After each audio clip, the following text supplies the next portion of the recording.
The 14 Leo Popes, from Leo I to Leo XIV.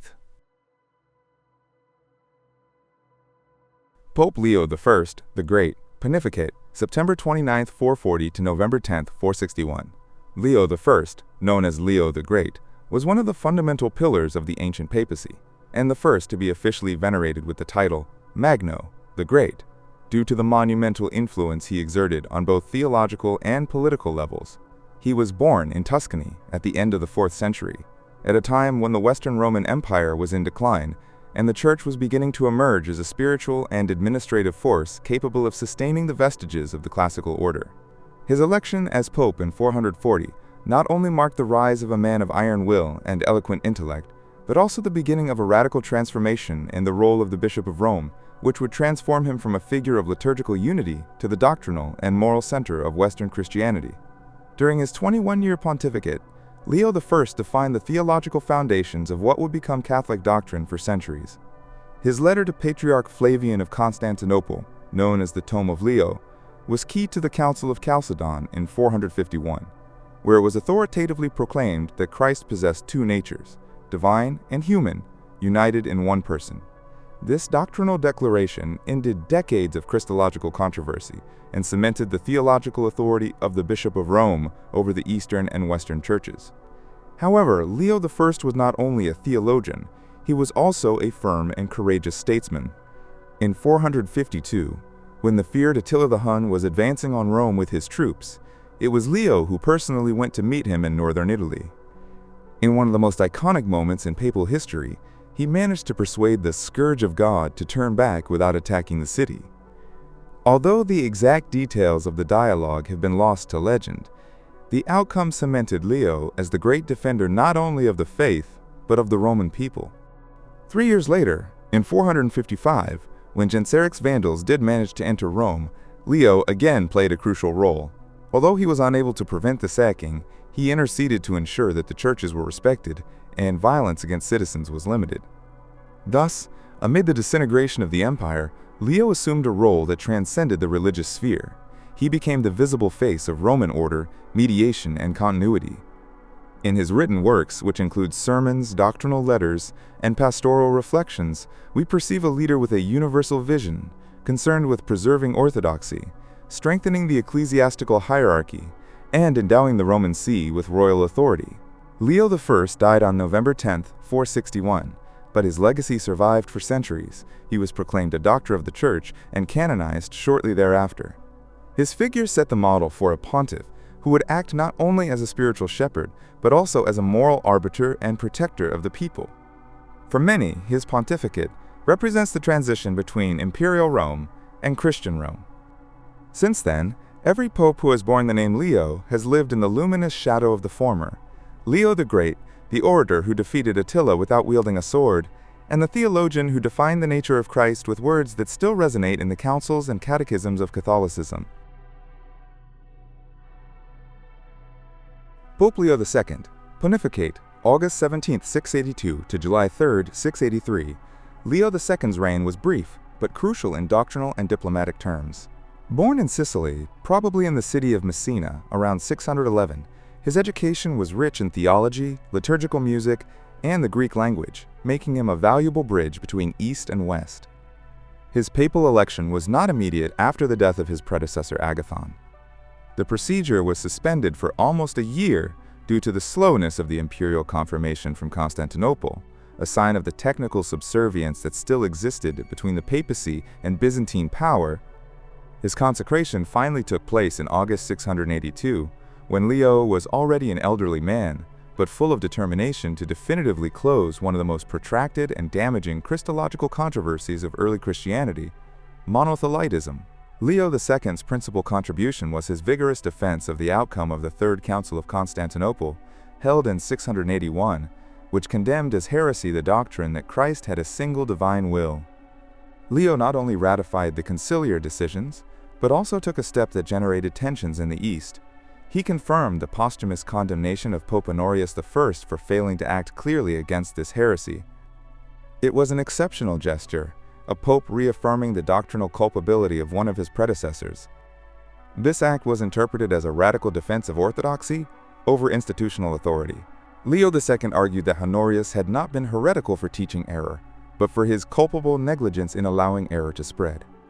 His pontificate, although short, was characterized by the promotion of doctrinal purity and a desire to assert the independence of Roman judgment from Byzantine policy.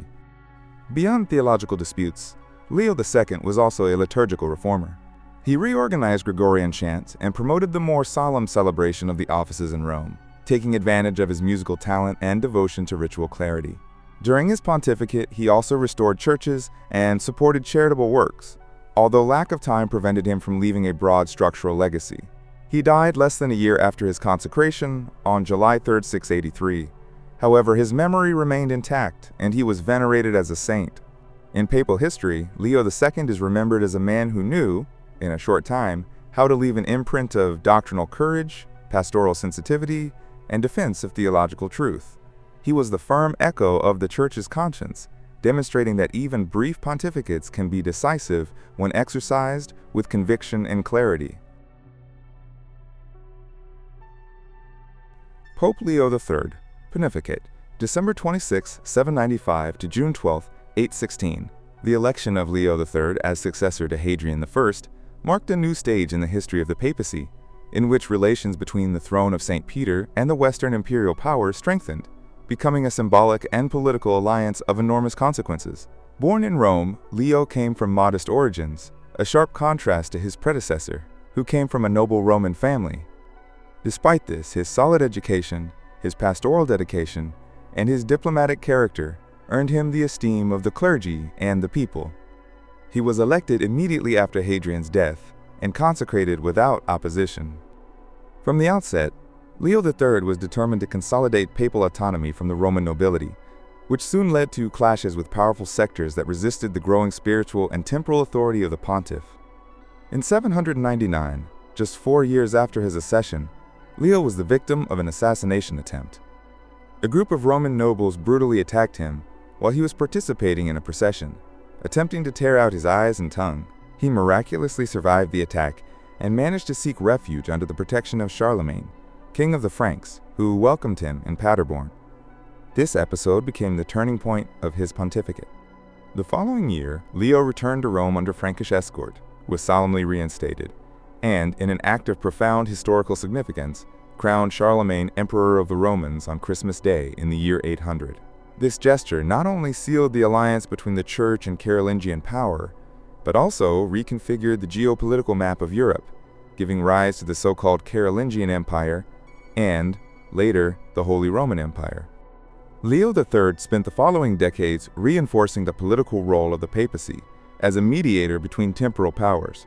Despite internal tensions with sectors that questioned his legitimacy, he remained steadfast and managed to preserve his pontificate for more than 20 years. He promoted ecclesiastical reforms, supported evangelization in Germanic regions, and maintained constant communication with the bishops to reinforce clerical discipline. His figure, however, was forever marked by the act of imperial coronation, which redefined the relationship between the church and secular power throughout the Middle Ages. He died on June 12, 816, and was buried in St. Peter's. Although he was not officially canonized, his memory is revered by many as that of a resilient pontiff, capable of surviving violence, rebuilding his authority, and changing the course of European history from the heart of Christianity. Pope Leo IV, Pontiff, April 10, 847 to July 17, 855. Leo IV was a pontiff who ruled during one of the most critical periods for the security of Rome and the prestige of the papacy. Born in Rome at the beginning of the 9th century into a devout family, Leo was educated from a very young age within a monastic and clerical environment. His intelligence, piety, and commitment to defending the faith led him to rise rapidly within the ecclesiastical hierarchy. When Pope Sergius II died in 847, Leo was immediately elected, without waiting for imperial authorization, due to the gravity of the situation. Just days earlier, the city of Rome had been sacked by a Saracen fleet, which even desecrated the tombs of Saints Peter and Paul. In the midst of this crisis, Leo IV assumed the papacy with a clear priority: to protect Rome from future attacks and restore the wounded dignity of the Church. During his pontificate, Leo IV became a true builder and physical defender of the Eternal City. He fortified the Vatican area with a great wall, still remembered today as the Leonine City, an impressive work of military architecture that encompassed St. Peter's Basilica and its surroundings, creating a refuge for the population during potential invasions. He also organized a naval alliance between several Italian cities, including Naples, Amalfi, and Gaeta, and achieved a key victory at the Battle of Ostia in 849, where the Muslim fleet was defeated before reaching the Roman shores. This triumph was interpreted by Christians as a divine sign of heavenly protection for the Church.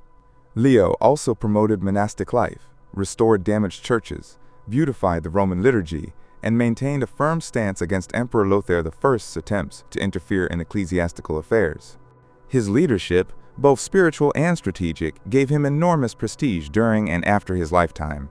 He was considered by many to be a new Leo the Great, not so much for his theological works, but for his courage in confronting external threats and ensuring Rome's survival as a Christian center. Unlike other pontiffs, he did not limit his pastoral role to doctrinal matters, but understood that in times of siege, the shepherd must also be a shield. He died on July 17, 855, and was buried in the old St. Peter's Basilica. He was canonized shortly thereafter, and his liturgical feast day is celebrated on July 17th. Leo IV left a legacy of firmness, organization, and political vision that strengthened the power of the papacy against enemies both without and within. His figure represents the union of spirituality and historical responsibility. Pope Leo V, pontificate, July to September 903. Leo V is one of the most enigmatic and tragic popes of the period, known as the Dark Age of the Papacy, a period of profound instability in which the See of St. Peter was subject to the violent ambitions of Roman aristocratic factions. Born in Ardea, in the Lazio region, he was a cleric respected for his piety and theological knowledge, but without significant political or military support. He was elected pope in the summer of 903 following the death of Benedict IV, amid a Rome convulsed by power struggles between rival families and the growing interference of nobles who appointed and deposed pontiffs at will. Leo V accepted the tiara with humility, aware that his spiritual authority would be immediately tested in a city where violence was the true currency of power. His pontificate lasted only a few weeks before he was deposed and imprisoned by an ambitious cleric named Christopher, who proclaimed himself anti-pope with the support of a faction of the Roman aristocracy. There are no significant documents or decrees that can be attributed to Leo V, and almost all information about his life and government has come down in fragments from later, often contradictory, sources. What does seem clear is that he was imprisoned in deplorable conditions and was likely murdered in prison shortly thereafter, the victim of a political purge, rather than an ecclesiastical trial. His memory was obscured by the short duration of his mandate and the institutional confusion that characterized his time. However, some medieval chroniclers refer to him with respect as a just man who fell victim to the misrule and unbridled ambition that corroded the very core of the Roman Church. Leo V represents one of the most notable examples of papal decline in the 9th and 10th centuries, when the sanctity of the office was constantly humiliated by earthly power struggles. He was neither canonized nor solemnly vindicated by his successors, but some historians have revalued his figure as a symbol of the institutional fragility of the Church at that time, and of the suffering of those men who, without personal aspirations, were swept away by the brutal current of Roman politics. His brief and silent history reminds us that even those almost forgotten pontificates are part of the complex human and divine framework of the papacy. Pope Leo VI, Pontiff, June 928, December 928. The brief and opaque pontificate of Leo VI falls within one of the darkest periods in papal history, known to historians as the pornocracy, or rule of the courtesans. An era marked by the dominant influence of the Roman nobility, particularly the powerful family of Theophylact and his daughter Marozia, over the election and control of popes.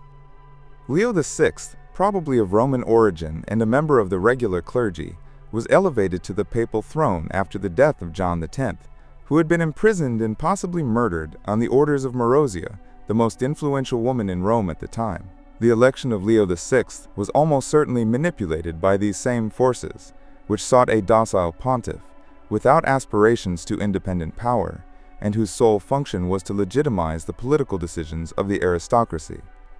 Leo VI occupied the throne of St. Peter for only about 6 months, and his pontificate is almost entirely devoid of any significant documents, decrees, or gestures recorded in ecclesiastical sources.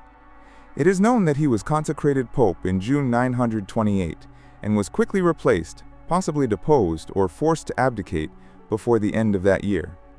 His figure has been absorbed into the obscurity of the archives, and even his name is barely mentioned in medieval chronicles, suggesting a strictly ceremonial leadership with no real influence on the spiritual or administrative affairs of the church.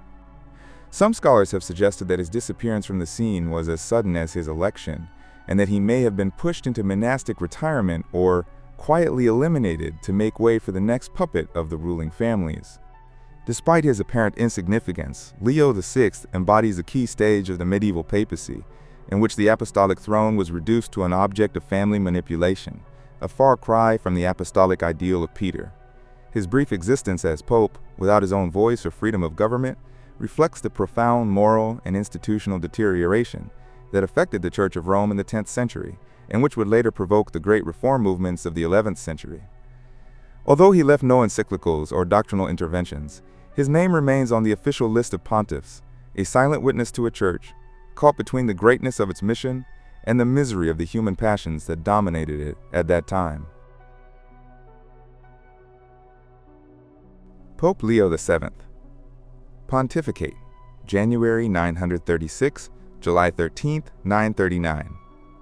The pontificate of Leo VII took place during a key transitional period for the Church, as the papacy sought to slowly free itself from the control of the Roman aristocracy and begin to rebuild its moral authority. Born in Rome and educated at the Benedictine monastery of St. Anastasius, Leo VII was considered a man of virtue, contemplative, and pastoral sensitivity.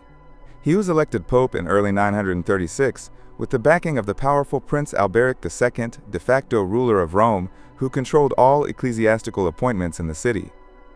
Although his rise to the throne of St. Peter was facilitated by this secular intervention, Leo was no mere puppet. His rule was distinguished by a prudent and peacemaking tone, aware of its limits, but also of its spiritual mission. Leo VII used his authority to mediate important conflicts of the time, especially between the German bishops and the secular powers. He supported Emperor Otto I of the Holy Roman Empire in the reorganization of the Church in Germany, and his mediation helped consolidate the position of the Archbishop of Mainz as primate of Germany, thus strengthening the ecclesiastical structure beyond the Alps. Domestically, he strengthened monastic discipline and allowed the return of the influential monk Odo of Cluny to Italy, a step that would later foster the Cluniac reform, which would have a decisive impact on the renewal of religious life in Europe. Although his pontificate lasted only 3.5 years, his sober style and his inclination towards spiritual rather than political matters distanced him from the noise of the power struggles typical of the time. He died on July 13, 939, leaving behind an image of a just, humble, and sensible pope who governed wisely in a time still dominated by secular passions, but in which the first shoots of ecclesiastical reform were beginning to germinate. Pope Leo VIII. Official pontificate, 963 to 965. Considered anti-pope for part of the period. The figure of Leo VIII is embroiled in one of the most contentious and debated periods in the history of the papacy, to the point that his status as legitimate pope, or anti-pope, was for centuries a source of controversy. Born in Rome at the beginning of the 10th century, Leo was a layman when Emperor Otto I appointed him pope in 963, following the deposition of Pope John XII at a synod held at St. Peter's, conducted under imperial military pressure. The election of an unordained layman as pope was a drastic break with tradition, although Leo was ordained priest, bishop, and pope on consecutive days. His appointment reflected the German emperor's desire to establish direct control over Rome and a church that was in moral crisis, plagued by corruption, and dominated by local family interests. Conflict soon erupted. When Otto I left Rome, the deposed John XII returned with popular support, expelled Leo VIII, and regained the papal throne. After John's death, The Roman clergy elected Benedict V, but Otto again intervened militarily, deposed Benedict, and reinstated Leo. In this turbulent succession of rival popes, Leo VIII was reinstated under uncertain conditions. His authority was recognized in Germany and certain sectors of Italy, but rejected by a large part of the Roman clergy, who continued to consider him an antipope. Despite the institutional chaos, Leo VIII issued decrees seeking to limit simony, strengthen obedience to the emperor, and restore a degree of discipline to church administration. He died in 965 and was buried in Rome. The church includes him on the official list of popes, although his full legitimacy is still debated by historians. His figure represents the highest point of the struggle between the spiritual independence of the papacy and imperial supremacy. Pope Leo IX, pontificate, February 12, 1049 to April 19, 1054. Pope Leo IX, born Bruno of Egesheim-Dagsburg in Alsace, was one of the most important pontiffs of the Middle Ages, and a key figure in the early Gregorian reforms. His election in 1049 marked the return of the ideals of holiness, discipline, and moral authority to the throne of St. Peter, after a century marked by corruption, nepotism, and secular papal domination. Of monastic training, with experience as Bishop of Toul, and a profound devotion to the spiritual life, Bruno accepted the position of Pope only on the condition that his election be ratified by the Roman clergy and people. Thus, he began his pontificate with a clear signal of ecclesiastical renewal, convinced that the papacy must regain its independence from the noble families and exercise universal moral leadership. During his pontificate, Leo IX undertook an extensive reform program, traveling throughout Italy, France, and Germany to combat simony, the sale of church offices, clerical concubinage, and doctrinal laxity. He convened synods, deposed corrupt bishops, and promoted a higher, more spiritual vision of the priesthood. He was also the first pope to openly take an active role outside Rome, breaking with centuries of bureaucratic immobility. However, his most dramatic legacy was his involvement in the conflict with the Church of Constantinople. In 1054, Leo IX sent a delegation led by Cardinal Humbert to negotiate with Patriarch Michael I Cerularius, but theological, disciplinary, and political tensions led to the Eastern Schism, a millennia-long rift between the Catholic and Orthodox churches. Although Leo IX died before knowing the final outcome, on April 19, 1054, his papacy remained sealed as the last bond before the Great Division. Canonized in 1087, his memory lives on as that of a courageous reformer who paved the way for the spiritual renewal of the Church, even though his attempt at unity ended in separation. Pope Leo X, pontificate, March 9, 1513 to December 1, 1521. Leo X, born Giovanni di Lorenzo de' Medici, was the second son of Lorenzo the Magnificent and heir to one of the most powerful and refined families of the Italian Renaissance. Elevated to the cardinalate at the age of 13, Giovanni was educated by humanists and philosophers in the liberal arts, classical languages, and Vatican politics, forming himself as a prince of the Church, long before he occupied the throne of St. Peter. His election as Pope in 1513 was seen as the triumph of Florentine splendor in Rome, and his pontificate began with grand celebrations, artistic patronage, and a vision of the papacy as the center of culture, diplomacy, and magnificence for the Christian world. Leo X promoted the construction of the new St. Peter's Basilica, promoted Raphael, Michelangelo, and other geniuses of his time, and made the Vatican the epicenter of the late Renaissance. However, his pontificate was also marked by a profound spiritual crisis. Under his rule, the Church continued practices such as the sale of indulgences, a custom used to finance architectural projects, but which fueled theological discontent in vast sectors of Northern Europe. It was precisely during his pontificate that an Augustinian monk named Martin Luther posted his 95 Theses in Wittenberg in 1517, challenging papal authority and opening the door to the Protestant Reformation. Leo X's response was slow and more political than doctrinal. In 1520, he excommunicated Luther with the bull Exsurge Domini, but it was too late. The schism was underway, and the papacy, far from having prevented the crisis, was swept away by it. Leo X died in 1521 at the age of 45 after a banquet, in circumstances that still generate speculation today. His figure is remembered as a historical paradox, the Pope who personified the aesthetic grandeur of the Renaissance, but who failed to prevent the definitive fragmentation of Christian unity in the West. Pope Leo XI, pontificate, April 1 to 27, 1605. Leo XI, born Alessandro Ottaviano de' Medici in Florence in 1535, was a pontiff of profound ecclesiastical training, a long diplomatic career, and an illustrious lineage. A member of the renowned Medici family, he was a direct descendant of Lorenzo the Magnificent, and his life was marked by a balance between religious devotion and cultural refinement. Before ascending to the papal throne, he served as Archbishop of Florence, Cardinal, and Papal Legate to France, where he mediated in delicate negotiations between Catholics and Huguenots. He was considered a pious, prudent man with a pastoral and reformist vision, formed under the influence of the Council of Trent, whose reforms he pledged to continue to implement firmly. His election, following the death of Clement VIII, was the result of a delicate balance between the Spanish and French factions that divided the conclave. However, his pontificate was dramatically brief. Crowned on April 1, 1605, he died just 27 days later, on the 27th of the same month. It is said that the fatigue caused by the long enthronement ceremonies, along with his advanced age and a severe respiratory condition, probably pneumonia, rapidly deteriorated his health. For this reason, he was nicknamed the Pope of Tears, not only for his melancholic and spiritual nature, but also for the widespread sadness his sudden death provoked, as many had expected from him a renewing, austere pontificate oriented toward internal peace in the Roman Curia.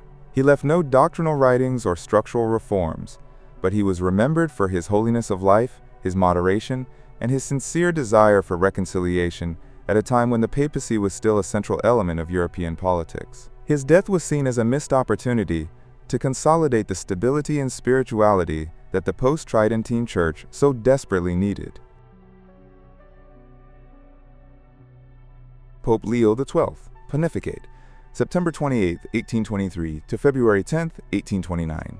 Leo XII, born Annibale Francesco Clemente Melchiorre Girolamo Nicola Sermatei della Genga, was a pope who ruled during times of profound social, political, and spiritual challenges for the Church. Born in 1760 to a noble Umbrian family, he was educated in Rome under rigorous theological and canonical training. His ecclesiastical career was thriving. He served as nuncio to Lucerne and later to Paris, where he experienced firsthand the devastating effects of the French Revolution on the Church. His closeness to Pope Pius VII and his fidelity to the Tridentine model of faith led him to be considered a suitable figure to restore spiritual order after the collapse of the Papal States and the rise of modern secularism. When he was elected in 1823, his health was already delicate, but his will was iron-willed and his worldview deeply conservative. Leo XII pursued a distinctly restorationist policy.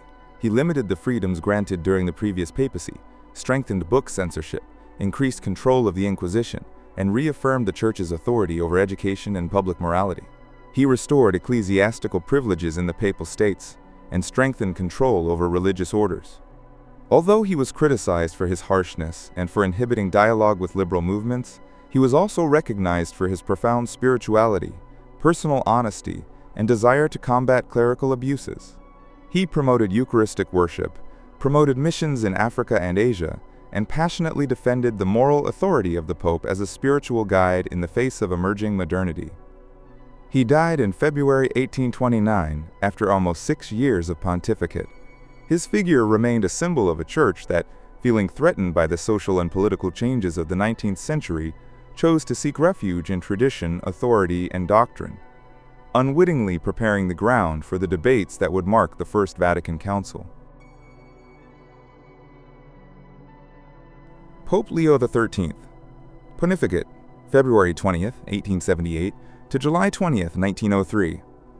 Leo XIII, born Vincenzo Gioacchino Pecci in Carpeneto Romano in 1810, was one of the most influential popes of the modern world and the first to consciously build a bridge between the doctrinal tradition of the Church and the intellectual, political, and social challenges of modernity.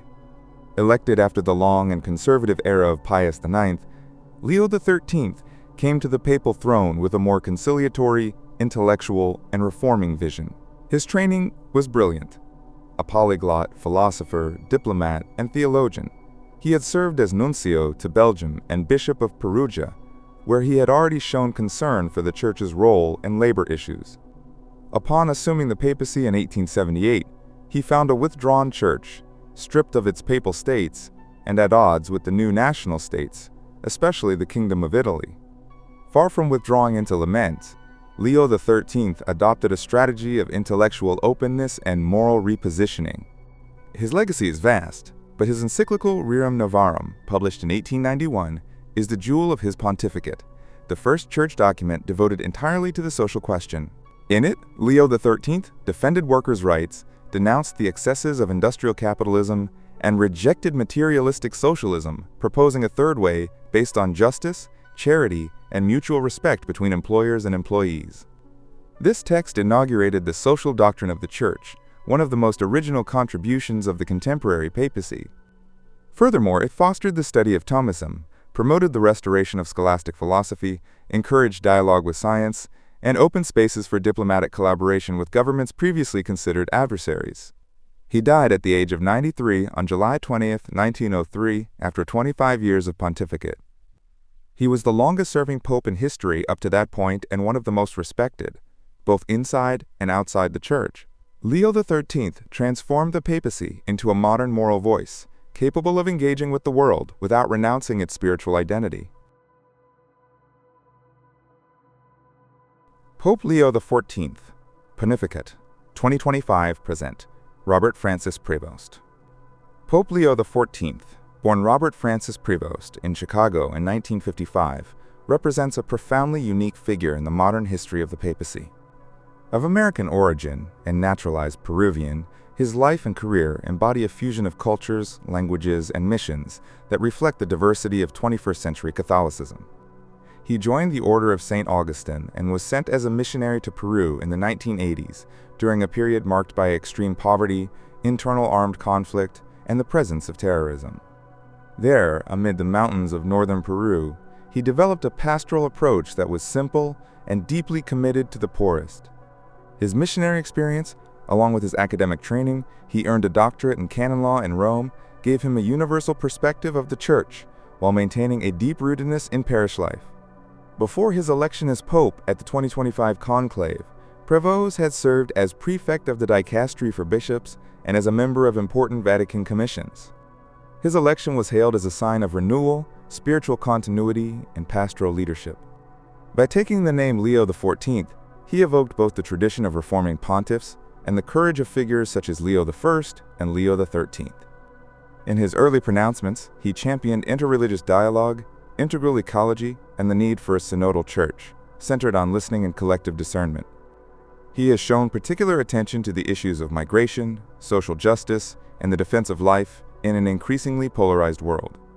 Although his pontificate is still developing, Leo XIV has already captured the world's attention for his serene tone, doctrinal clarity, and human closeness. His figure seems to lead the papacy toward a new balance between tradition, global presence, and pastoral renewal. Thank you for watching our video.